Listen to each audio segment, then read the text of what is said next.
Welcome you all to this esteemed panel. We're going to discuss about this water dispute during this in this 21st century, because all we know that climate change is here. It's not coming. It's not in the future. It's here right now. And before that, let me just give you a brief introduction about this talk. Today, we are going to discuss water disputes and the fault lines of the future. And this, as we all know, the climate crisis is unfolding in the South Asia, and which is impacting not only the environment, but the socioeconomic challenges with significant geopolitical alternations for the region. As region with this diverse nations, complex interdependency, long geopolitical tensions, South Asia is poised to have heightened its instability and strained relations due to these extreme weather events, as we are watching nowadays. And why I'm saying this, because as the rivers and the glaciers shrinks, tension over the shared natural resources between countries like Pakistan, Afghanistan, Iran, and other regions in this Central Asia could escalate, leading to increase the geopolitical rivalries and conflicts. Similarly, the race of securing hydropowers such as water could fuel the competition among the regional powers. The water crisis between Iran and Afghanistan in 2023 is the clear indication of that, making it clear that how these natural disasters emerge as significant players in the geopolitical challenges in the region. Both countries are grappling with the impacts of northern climate catastrophes, including the droughts, intense precipitation, and the fast melting glaciers in the Hindu Kush Himalaya, leading to unregulated water supply and escalating tensions over the shared water resources, as I mentioned before you. The climate change has intensified water scarcity between two regions. Specifically, today we are talking about Iran and Afghanistan. The scarcity has put immense pressure on the river water, including the Helmand River, which flows from Afghanistan to Iran. Although the Iran water crisis is a primary bilateral issue, any disturbance in the water flow downward stream can have a ripple effect on the neighbor countries like Pakistan, because we have the Kabul River, which is flowing into our Indus Delta, which heavily relies on the as we all know, the population of the Pakistan is heavily reliant on the Indus water basin. 90% of our agriculture production is based upon the water resource of Indus. The Indus River system spanning across India, Pakistan, and apart from Afghanistan consists of several tributaries originated into the Himalaya. And the Pakistan and Afghanistan have several areas where this river transboundary where this river has transboundary effect. The Helmand River involved in the Iran-Afghanistan water crisis also originates from the Hindu Kush Himalaya and joins into Sistan Basin, which immediately connect with the Indus River. Therefore, any alternation in the water flow in the Helmand River due to the Iran-Afghanistan water crisis could potentially impact overall water availability in this whole region. And to understand these issues and craft a way forward, the IRS is holding this roundtable discussion on the subject of water disputes and the fault lines of the future. As I mentioned, we have an esteemed group of speakers which are experts in their domain. Firstly, I'm going to start with Najib. Just wanted to know about, as your area of expertise is about the Afghanistan infrastructure of water resource. I just wanted to ask you, what are the updates on the infrastructure development plans of the Afghanistan? Over to you. Thank you very much. First of all, I would like to say hello to everybody and good afternoon to those who have joined us. Let's just say that, okay, Helmand River Basin and Kabul River Basin are two separate river basins. They are not connected with each other, just to make sure that for everybody is clear. In terms of water availability, also they are totally different. Kabul River Basin has glaciers, Helmand River Basin has no glacier, for example. or maybe it had once glacier maybe 1,000 years ago, but now not anymore. Since century, there is no glacier on in Helmand River Basin. It's basically merely based on the snow melt. So snow is there a significant factor, but not glacier.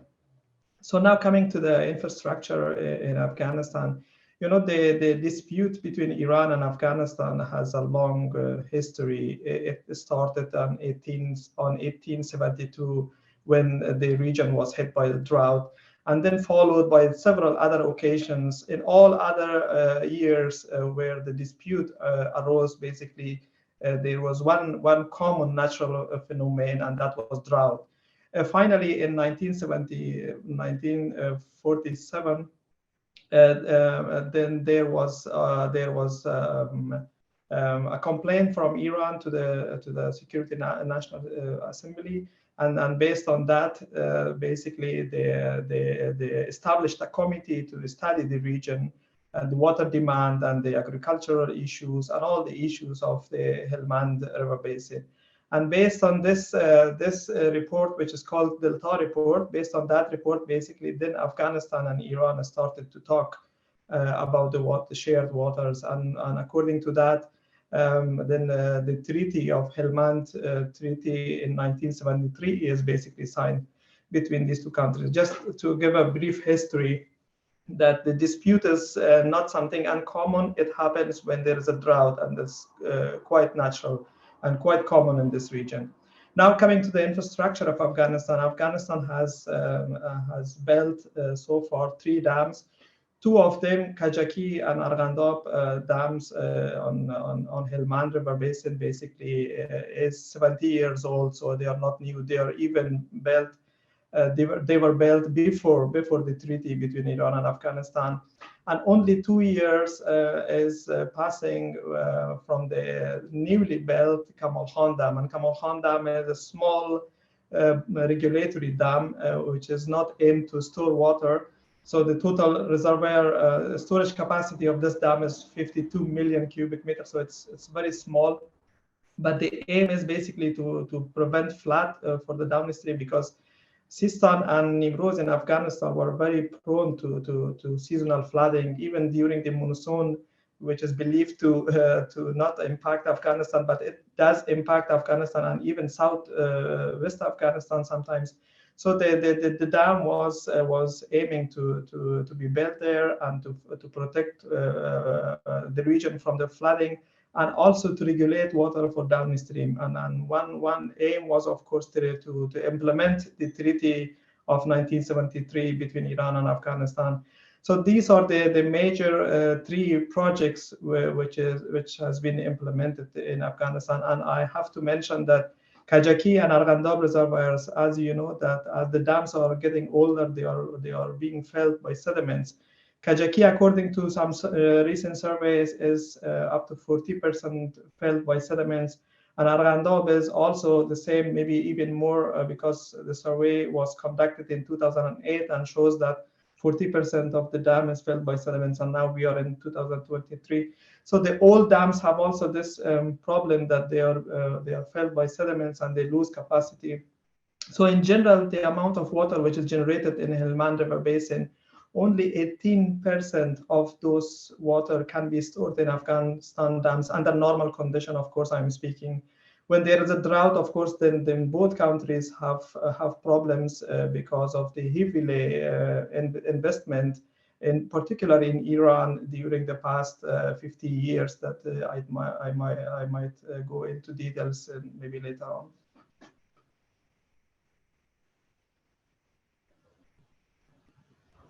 Well, that is good to know. But just wanted to add this, that this dispute is not new between Iran and Afghanistan. This is actually from multiple sources. They actually confirm it. This issue is going on from the past 100 years.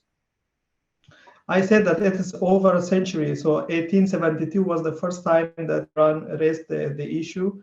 And you see from 1872, now we have over a century time. Okay, good to know. Well, This comes to my second question. And Mr. Asim, I just wanted to ask you that how the population growth and increase in water demand directly influence this water dispute. The both Afghanistan and Iran population is increasing, and because of that, I think this dispute is getting higher intensity. As we all know that the frequency and intensity of natural disasters is increasing. Does the population have its effect on it?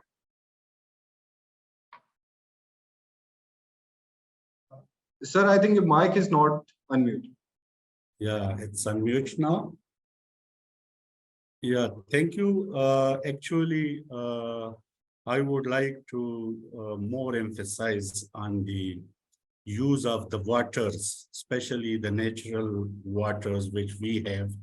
I'll discuss a little bit away from the disputes and will emphasize on enhancing the roles and responsibilities of the people who are using these waters, whether they are Iranian, Afghanis, or Pakistanis. When we use these waters, we have the liability to recharge and restore these waters. In the context of, especially in the context of the disasters, we have to go in holistic approach of ecosystems restoration, which are in or around these waters, which may be, we need to address the aquatic biodiversity as well, the terrestrial biodiversity along these waters. And for that, we will have to address the holistic approach by doing forest landscapes restoration to regain the ecological functioning of these ecosystems and these water systems. Similarly, we are also, we will need to address the watershed management of those waters which are passing through our areas. We need to restore the watershed management capacities of our catchment areas by increasing the forests. So that will obviously help in decreasing the disasters, like the floods which we saw in 2022 last year, and similarly in 2010 we saw huge floods which affected millions of people, and thereby we were asked to go and give them humanitarian assistance because our policies and plans were not like in line with minimizing or reducing these disasters. So reducing the encroachments on each country part, whether that is in Afghanistan or Iran or somewhere else, we have to prepare laws, and then we need to implement those laws to devise special encroachment laws which can reduce the obstructions and decreasing the right of ways of these waters. We also need to aware the people who are benefiting from these waters, and for awareing the people, we need to give them alternatives as well. For example, if in an area a good forest is not there because the people have cut those forests, but this is their need, that they will have to cook their food, they will cut the trees, they will heat their houses, and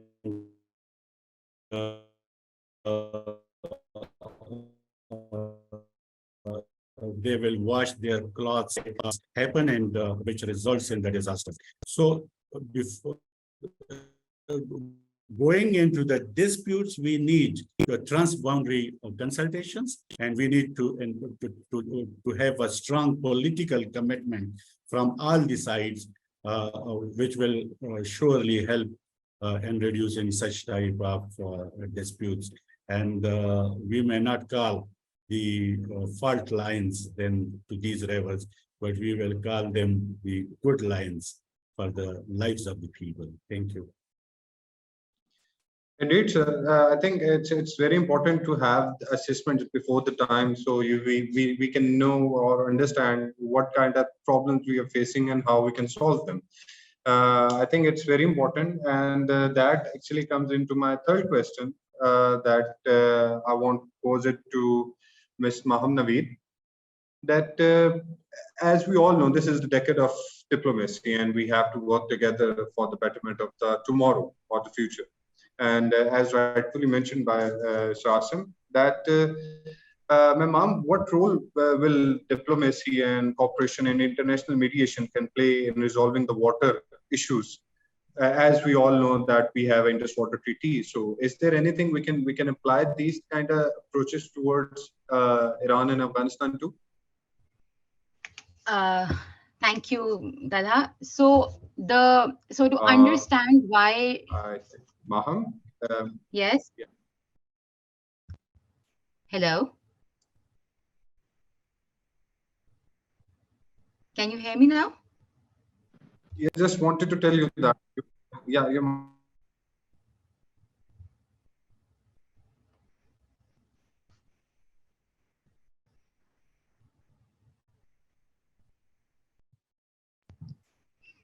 Hello. Yeah, I can hear you. I can hear you. Perfect. Please. Perfect. So, Dada, when we talk about diplomacy and in particular water diplomacy, what we need to understand first is why it is the need of the hour right now with regards to so the Indus Waters Basin and India and Pakistan and in Afghanistan and particularly all over the world, because there are more than 200 shared transboundary water resources around the globe. So the issue remains that the effect of climate change combined with the increasing demand caused by population and economic growth has meant that a number of countries are increasingly feeling water stressed. And what climate change has done is that it is exacerbating both water scarcity and water related hazards. And as Pakistan saw in the Balochistan situation as well. So, and when we look at the situation with regards to the Indus Waters Treaty, we see that the Indus Waters Treaty has come up with a mechanism for a working mechanism between Pakistan and India. And the reason that it has been successful, I would say, is because of two reasons. One is because of the intervention of third parties, and the second is because of institutional mechanisms in place, and these two largely come within the larger umbrella of water diplomacy. So although the relationship between India and Pakistan is regulated by the Indus Water Treaty, the national security considerations have to be evaluated on both ends. So this includes understanding the larger security dynamic. And one way that has been seen over years is to involve the World Bank, which is the guarantor of the treaty as well, to play a more active role in the Indus Waters dynamic. Historically, the World Bank was involved in the 9-year negotiations of the treaty, and following that, the World Bank has continued to lend its offices for negotiations between Pakistan and India, setting an example of water diplomacy in the South Asian region. So this is one example. What we see is why intervention by third parties is important, because historically it's been seen that intervention by third parties is an efficient and effective tool for dispute resolution. Third-party involvement can take any form. It can be economic, it can be diplomatic, it can be political. And the level and nature of that involvement is going to be dependent on the region, the parties, and the problems involved. And it's not just the World Bank. Third parties are now becoming increasingly involved because water scarcity and the threat that water wars pose to international peace and security have brought the issue of cooperation amongst all riparians sharing a water course to the attention of all international stakeholders as well, such as the United Nations and the World Bank. So what we see here is that because water scarcity is going to lead to geopolitical tensions, it has to be linked with the UN and its mandate to preserve peace and security. And hence, although historically third parties have been part of the negotiating equation between countries sharing a water course, the threat to peace associated with water scarcity has forced third parties to play a more active role, as we can see with the UN and the World Bank, which not only facilitates the Indus Waters Basin, but is also kind of involved in the Nile and in a couple of other transboundary shared resources. The second avenue for cooperation and water diplomacy is through institutional mechanisms. So what institutional mechanisms are, those are usually set up by the instrument regulating a treaty.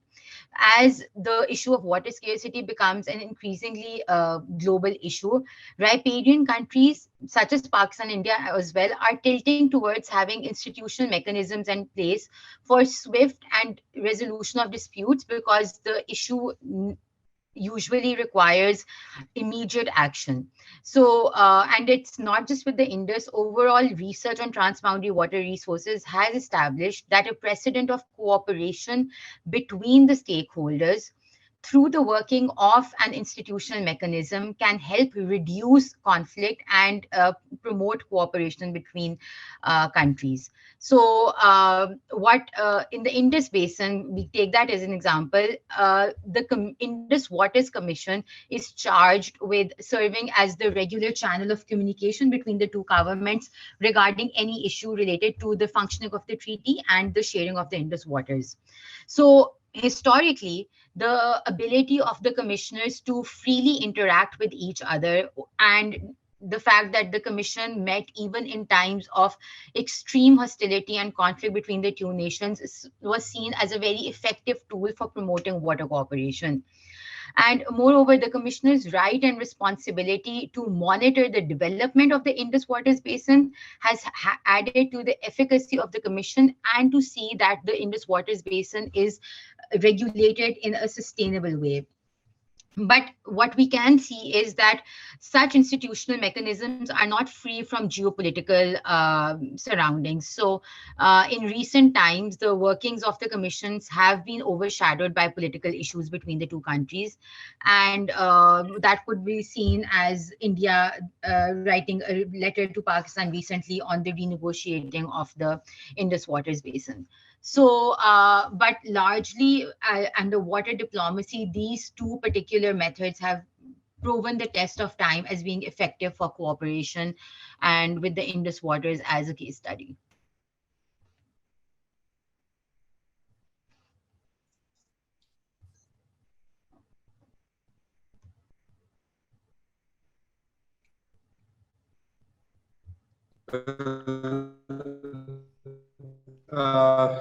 Thank you.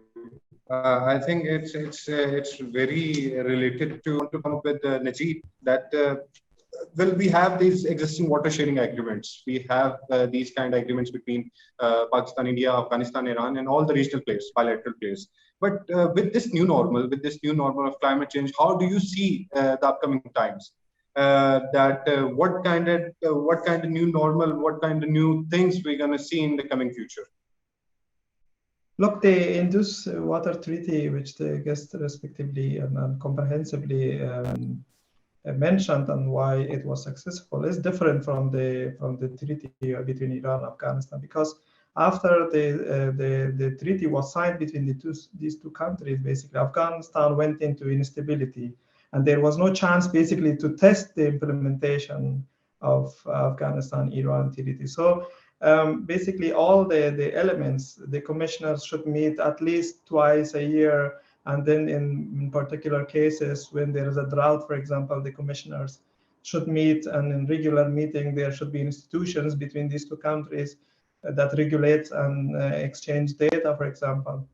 These are all mentioned in this treaty, but basically this treaty has not got any chance of implementation due to the instability that we unfortunately got in Afghanistan.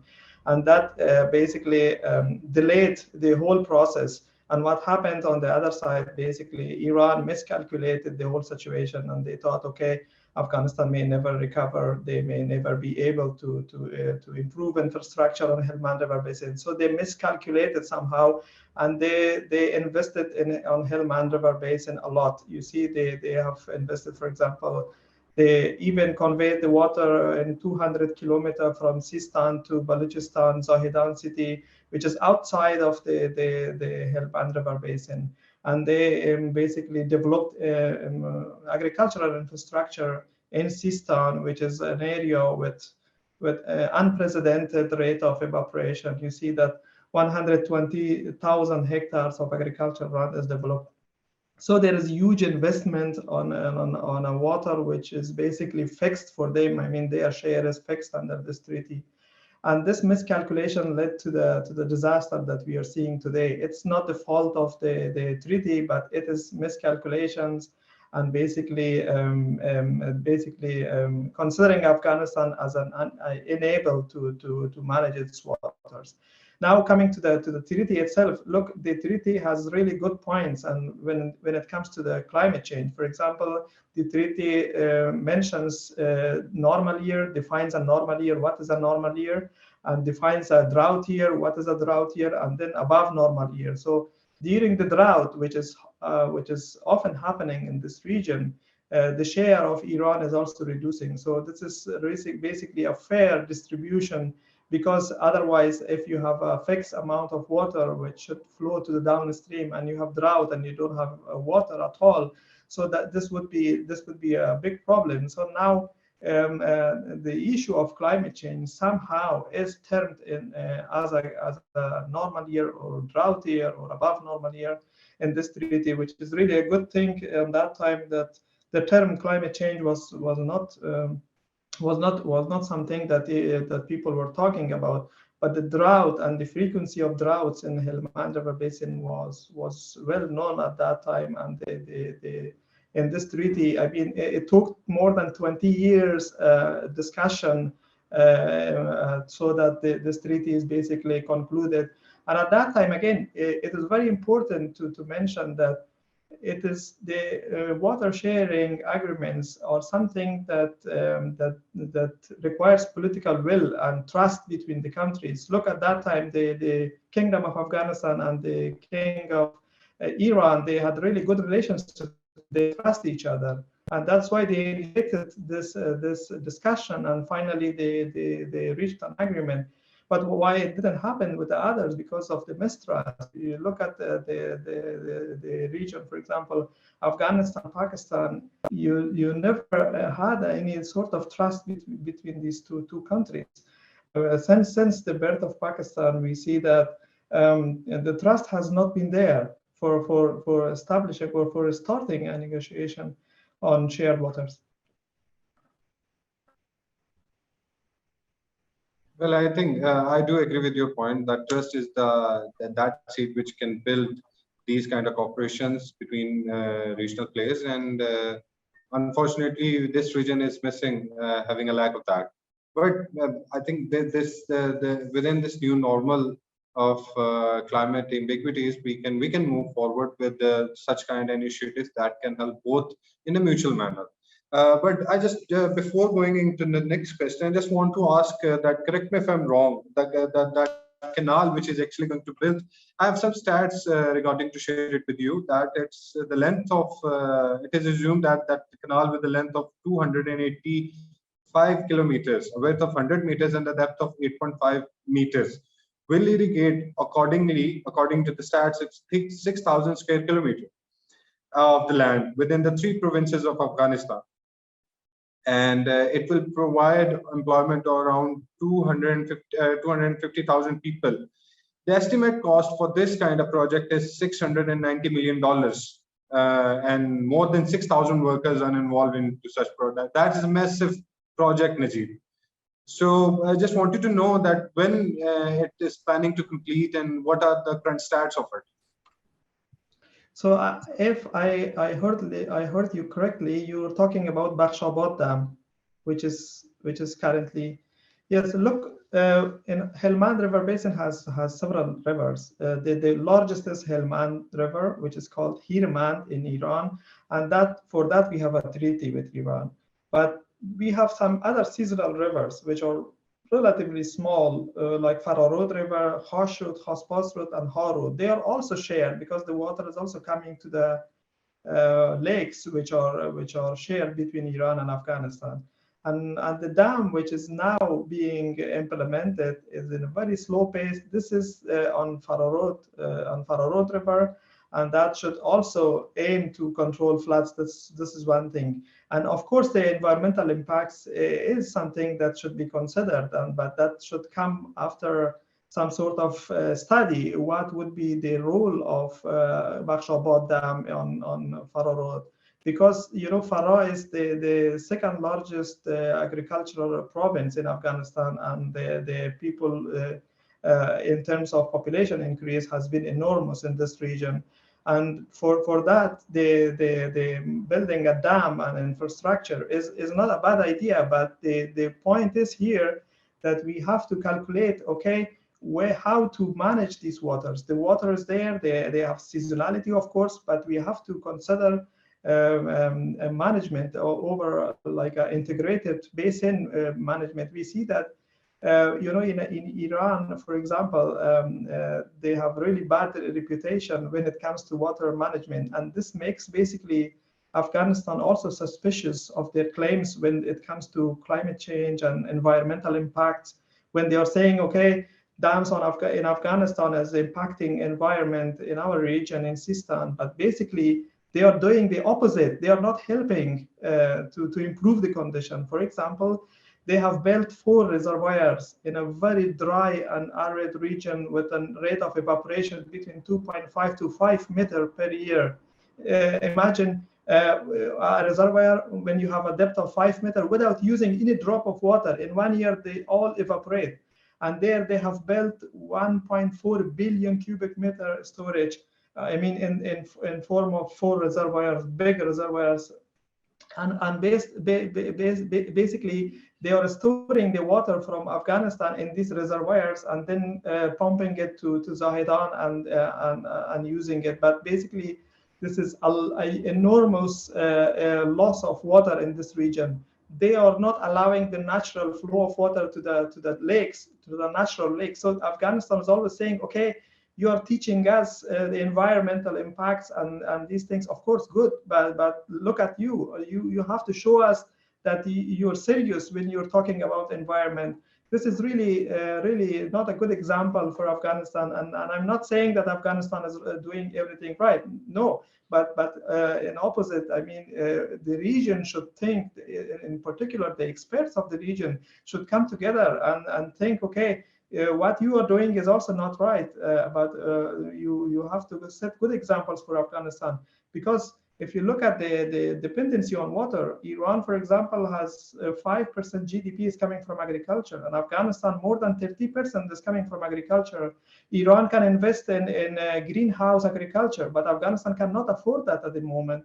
Iran can, for example, desalinize seawater. Afghanistan has no access to seawater. So we have to understand also the needs and the requirements of the region. So I'm not saying that Afghanistan should follow Iran in terms of water management, but I'm saying that the region as a whole, they have to come together and they have to show that they are serious about the environment, not only making environment as a reason for harnessing more water from the neighbor, but they have to show some serious actions that the environment for the region is important. I agree with you, Najib, and truly agree with you that we need to understand the problem and we need to remove this ambiguities between the region. And I truly understand that the thing you mentioned about this agriculture factor, that the 50% of Afghanistan is dependent upon the agricultural land, and they need water resource for the development and for their own production. But having said that, Just wanted to know with our second speaker, Maham, that how will this climate change impact the water availability? We know it's reducing, as Najibullah mentioned. They only have the snow melted water. So the snow is actually changing its pattern, and it's changing, moving towards more unstable conditions. What should be the starting point for these kind of negotiations if we want to talk about such things which he actually mentioned? So Talha, when we talk, so like it's a known fact that water availability is going to reduce, and so that's going to result directly in tensions between transboundary states. The starting point, that's a very good question. So as the previous speaker said, and I completely agree with that, like you cannot compare Pakistan, India situation to the Afghanistan situation. Similarly, the starting point for every country and every transboundary resource sharing group is going to be different. So for instance, if we look at Ethiopia and Egypt, who share the Nile River, right? They have a different. So in that situation, the Ethiopia is upstream and Egypt is downstream. However, the geopolitical dynamic between them is very different. So in that, we've seen when Ethiopia started building the Renaissance Dam, it was repeatedly called out by Egypt and to a lesser extent by other countries as well, that it was infringing upon the Egyptians' right to use the water. Now, that's a different situation. We come to Pakistan and India. Pakistan has had issues with how India uses water, but in this situation, Pakistan is a lower riparian country. So the starting point will also depend upon which country is claiming to be aggrieved, whether that country is an upper riparian country or a lower riparian country, because then that defines what international law has to say on that. International law is very clear on two principles going to be very important in any water negotiation. The first is reasonable and equitable use. Reasonable, as is very clear from the word, is whatever is going to be deemed to be done in good faith by the other country. And equitable, it needs to be understood is not necessarily equal. Equitable is going to be judged by which country needs that water and what advantage is each country going to gain by the use of that water. And so equitable is going to be measured from that standard. That is one principle that we have to look at. And the other principle that the International Court of Justice is also particularly spoken about is the community of interest principle. So what we see in older water sharing arrangements is that they divide the water. But now there's, in the light of climate change, there's a general recognition in the international community that water doesn't have to be divided, it has to be shared. And when you share a transboundary resource, you jointly take responsibility for its sustainable development as well. And the idea behind the community of interest principle is a very positive idea. The idea is that the water is going to be there. You can't transboundary water resources is something that is going to cross jurisdictional lines. So either you can fight over the water and eventually decide to divide it amongst you, or you can equitably share it, and then with that it's going to be beneficial to everyone because you're going to also be involved in the sustainable development of the water. So these two are going to be, so when you say where do we start, I feel like the starting point in light of climate change should be the community of interest principle and the communal understanding and recognition that water resources need to be protected. Water resources need to be protected as an international responsibility. And instead of just taking your own share and using it, the community needs to come together. When I say community, I mean all states need to come together and then devise a mechanism to use it together. And in that situation, for a starting point, the involvement of an international organization can do wonders in that situation, because we've seen in the Indus as well, it took 9 years for Pakistan and India to just come to terms with the Indus Waters Treaty. And an international organization can give a third person holistic view of what the best way forward can be. Thank you. I think this is really important to understand. As Najib, you are a scientist. You understand the importance of data, and the data which we need, real time data from the ground, and from those kind of things we can evaluate our own understanding and we can move forward. So we have a question from the audience, which is actually I wanted to share it. I will read out to you and just tell us what do you think about it. Afghanistan and Iran water treaty, there is a need to revisit. The treaty is in line with the existing problems, or there is a need to invest in trust building. What is more important right now for Afghanistan and for Iran? Look, this treaty has come after long discussions, more than 20 years of discussion. As I said, fortunately, in this treaty, the issue of climate change is there. As I said, the drought here is defined. Okay, when there is a drought, the share of Iran is reducing, and it is quite fair. If you do now start a new negotiation, I'm sure it will take more than some decades to come to the solution because of the mistrust that exists. So the thing is that you test something new when you see that your past treaty is not functioning, but we have not implemented actually the past treaty in order to be sure, okay, this is not functioning. We have to first give it an opportunity, give this treaty an opportunity, a chance to see whether this functions or not. So after testing actually this treaty, then we will be sure, of course, okay, this treaty is not for the modern time, and we have to revise it. And then we, of course, know that, okay, where to focus when we revise a treaty, for example. So I will not risk this to start a new negotiation on a new treaty, knowing that Afghanistan situation and Iran, of course, and you see that the government which is currently governing Afghanistan and the whole situation. So it is wise to go with the current treaty and to test it and to learn from it and to first give it a chance. But Najib, the time is changing, and in this new normal, the water availability is fluctuated in a manner that we cannot predict. There is a lot of uncertainty about the availability of water. As you mentioned before, that the most of the water which is available in the basin is snow melted. And due to these weather conditions and enhanced temperatures, the water available, as you mentioned, the evaporation rate is again too high. So if the things are changing, and do you think that revisiting it with the new data sets could help us in a manner that we can attain a better solution for the future? Look, the solutions are there. There are numerous solutions that you can think of, but I'm saying about the treaty. The treaty should be in its place. But now look at the other solutions, like benefit sharing, for example. Iran has the capacity and the financial ability to work with Afghanistan on water-saving technologies, for example.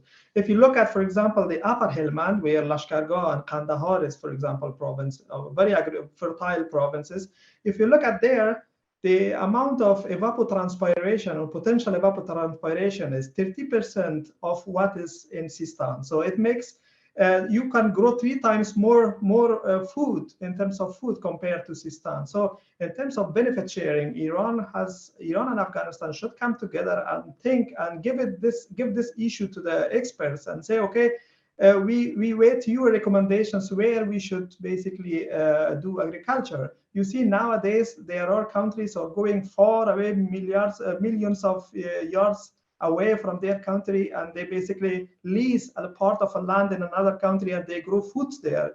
Look at the South America, for example. US and other countries are going investing there. Look at Kazakhstan, for example, which has rain-fed agriculture.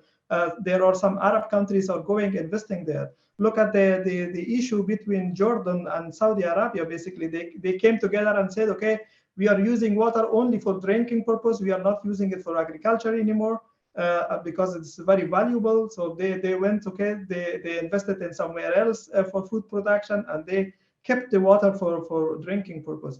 So there are a lot of potential also in Southwest Afghanistan. As I said, if the furrow irrigation is, for example, practiced in Afghanistan and in Iran as well. So furrow irrigation in terms of efficiency is wasting 70%, at least 70% of water. So you can implement, for example, sprinkler irrigation or drop irrigation, for example, in order to basically save water for environment for more people. So there are enormous potential in this region, but first this needs basically trust between the two countries, and the second thing they need is a political will that both countries should have and come together and work for a sustainable solution.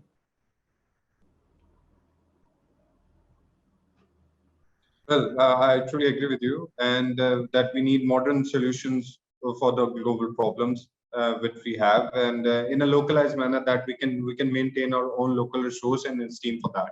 I have a next question for Maham. How can water treaties, particularly in the context of climate change, be improved or sustained when tensions arise or relations break down between countries, as seen as we discussed between Iran and Afghanistan and Pakistan and India in that context? So Talha, when we talk about water treaties, as the previous speaker said, when a treaty is in place, that is a legally binding obligation between the two countries. So I will first talk about the Indus Waters Treaty, as that's what my area of expertise is. So when we talk about climate change, and there's been a lot of talk about how do we tackle climate change with regards to the Indus Waters Treaty, because in 1960, when the treaty was signed, climate change wasn't as big of a consideration as it is now.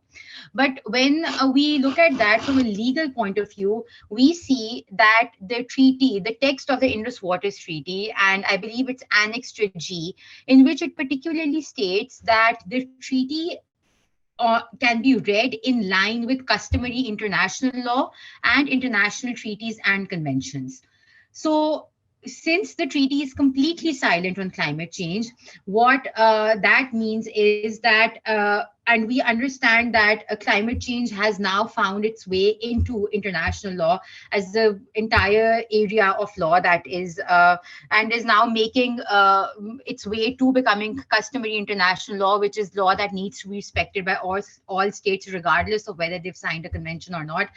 And if the treaty allows it to be read in line with customary international law, I don't see any issues with reading climate change considerations in line with the current treaty in itself. So renegotiating a treaty would be a completely different thing, but till and as that time happens, as the previous speaker spoke about, we have the political will, whether it is there or is not there. Also, the history of the treaty needs to be kept in mind in this situation, that it took 9 years, even with the World Bank's involvement, for the first time for the treaty to be signed. We don't know what will happen if we decide to do that again, but there's nothing stopping in climate change from being read into the treaty right now. So the treaty makes it explicitly clear. With regards to the Afghanistan Iran situation, I think that's even more clear, as the previous speaker said, and he's an authority on that, that the treaty particularly talks about climate change. That is a black and white situation. If the treaty talks about climate change, then the treaty will be read in line with evolving principles of international climate law, and also those principles that find their way into international, customary international law with regards to climate. Well, I think it's very important to start somewhere, and as we can see the example as you mentioned. But coming back to Najib, just wanted to understand my own and enhancing my own understanding that there is an interstate coordinating water commission in which Afghanistan particularly do not violated anything. In that regard, they do not come into those particular negotiations. And afterwards, if you can say if we don't come, we cannot violate any kind of thing in the water sharing capacity, in that particular capacity. And the country, for the reason none of the Republicans can veto or prevent the construction of that particular dam or canal which we talked about previously. So do you think it's the right way to go by negotiating these things, as mentioned by Maham, that these negotiations are crucial? If we don't talk about it, we cannot move forward regarding in that direction. Look, in Afghanistan, there are several tactics which have all governments have basically assumed when it came to the hydro policy toward the other neighbors.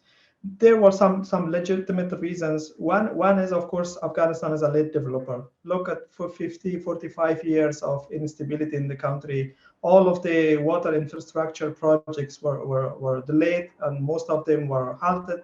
Until 2015, that we see Salma Dam, for example, on Hari Road River is built. So Afghanistan, or the approach of Afghanistan was such that, okay, let us first develop the infrastructure on a level of previous to pre-war stage. Like we have to develop first, or at least maintain those infrastructure which were basically due to sedimentation, due to lack of maintenance, and of course also plus the additional of the population which basically came from Pakistan and Iran after those war years. So their reasoning was first, okay, let us first develop to that level, and after that, of course, then we come to the negotiation table. So that's why they were reluctant on the issue of negotiations and talks on water. The other reason is, of course, in Afghanistan, you see when you talk about water, you're being very easily labeled as a traitor. You know, the last, or the former prime minister, and then later on the foreign minister of Afghanistan, the late Musa Shafiq, who signed the treaty with Iran, he was basically later on labeled as a traitor, and basically he was executed after the Saudi revolution. One reasoning for that was also that he sold Afghan water to Iran. So this domestic politics in Afghanistan has to change. Now the people know, of course, that treaty was very important, and it is still very important, that has solved this over century dispute between Afghanistan and Iran, and this has to be now be implemented. So if you look at some of the dynamics, the political dynamics in Afghanistan, it is not very easy to start a negotiation talk on water.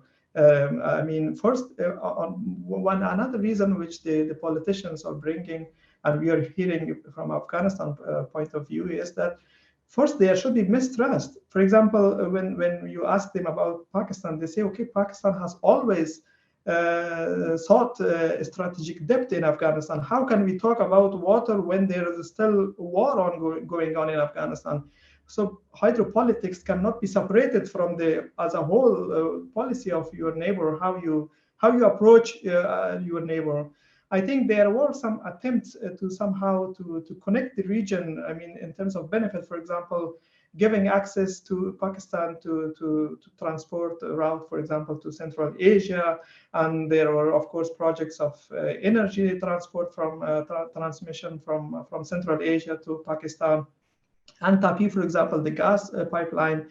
There were some efforts in this region. Either it was initiated internationally, or the region initiated these initiatives. They were to connect, to basically connect the governments or the peoples together, such that the water issue can also then come into this sort of interaction and can be solved. Look, if the region is well connected, there is trust in this region, and you see, okay, if we can't gain a lot from water, then we can gain, of course, from gas. We can gain from the energy, much cheaper energy. So there should be trust building. And as the other speaker also, Maham, said, I think this is very important to engage also the international community in terms of, for example, World Bank and other organizations who can play an important role.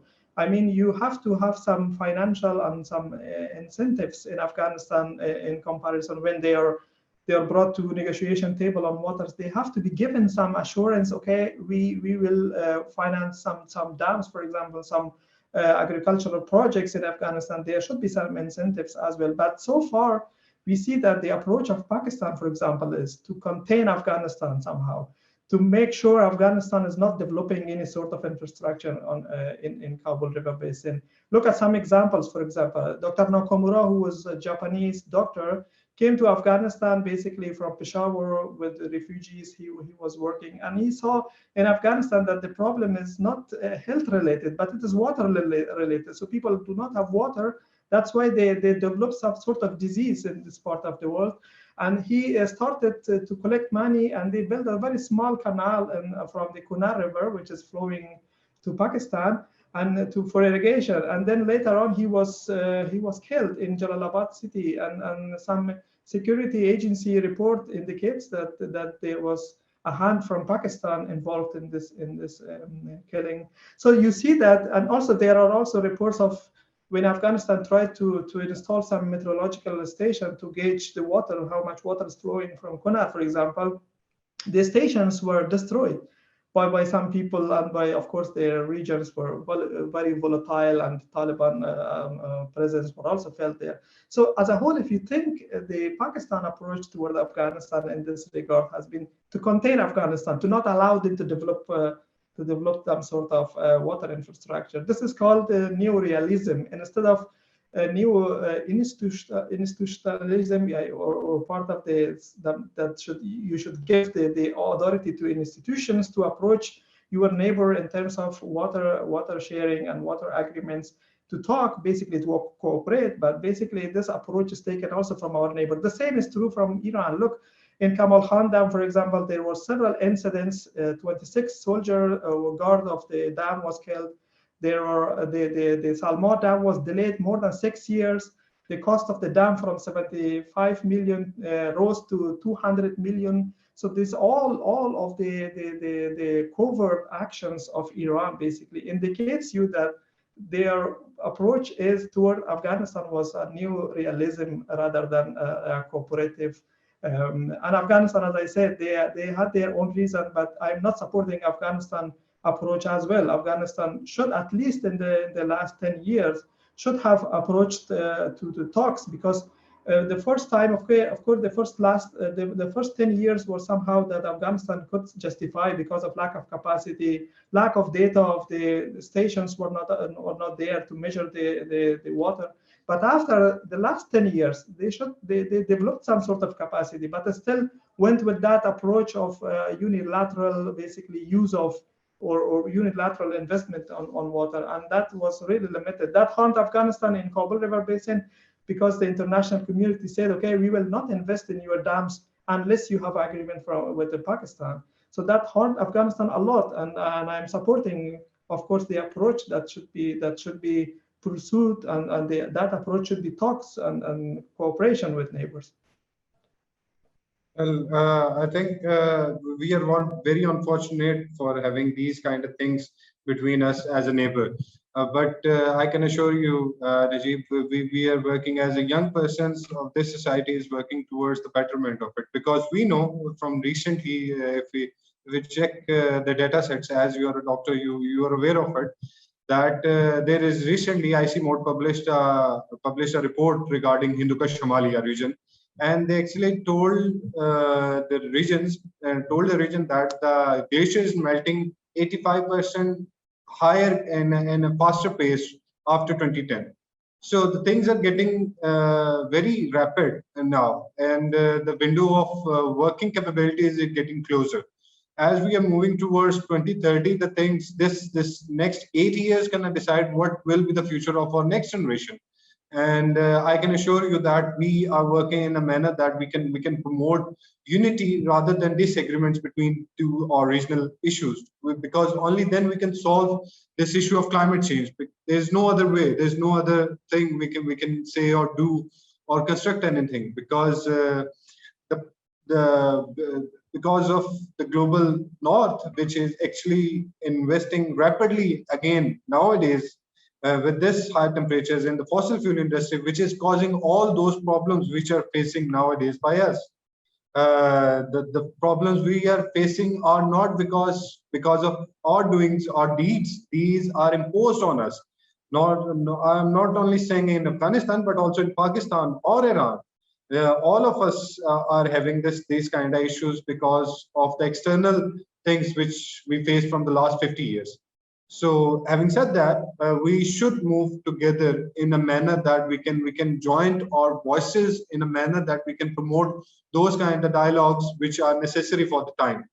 And because climate change is an existential threat, we all know that, and it's coming, it's right here, and it's only going to increase, not decrease. Here in Islamabad today, we have a temperature of 43 degrees Celsius today. Yesterday the temperature was 47. It's remarkably high, and the people are not feeling well because of it. We have multiple people facing the heat strokes and all the other things. As you mentioned rightly, that the Afghanistan is facing the similar things. In the last year, Afghanistan actually faced multiple natural disasters. I don't know the number, but I do know that the size is humongous. The people which are living the people on which these kind of disasters expose themselves are very vulnerable, because they do not have such kind of resources, or they're not privileged like us. You and me are privileged enough to save ourselves from those kind of disasters. But inshallah, we will work and we will make sure that something could come up, because as I mentioned we have this window, but the window is getting closer day by day. If we talk about Pakistan, on average, we lose actually 1.9 to 3.2 billion dollars per annum due to these natural disasters. Same as Afghanistan, that the agriculture sector and the other sectors are disturbed. So we need to move forward, and while discussing this issue, we have a way forward, and inshallah we will work on it and come up with some things which could be promoted in a manner that could help you and Iran. I tried my best to get a speaker from the Iran, but unfortunately we couldn't manage it. If we have them, then the issue is rather than more clear in front of us. So thank you for today. Thank you, Najib, for coming to this talk and sharing your knowledge. To make it clear, as I said, in this region, unfortunately, the people are not very involved when it comes to how the strategy would be when dealing with neighbors.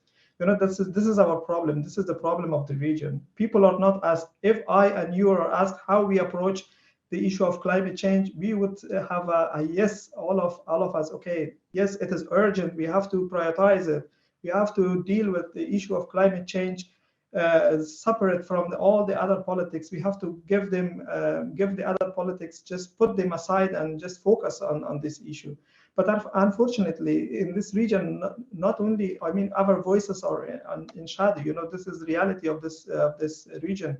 But that doesn't mean that we do not move forward. We have to move. We have to talk with each other, and this we have to promote basically a common sense in terms of dealing with climate change, dealing with how the water shortage, variability, seasonality can harm the whole region and the mass population in this region. So I fully agree on what you're saying, but the thing is that I hope that we reach on that stage of wisdom that basically what we say, our understanding is basically on the policy level, not only what we are talking here, but it should reflect somehow at some time, I hope soon, on the policy level when it comes to approaching the water issues.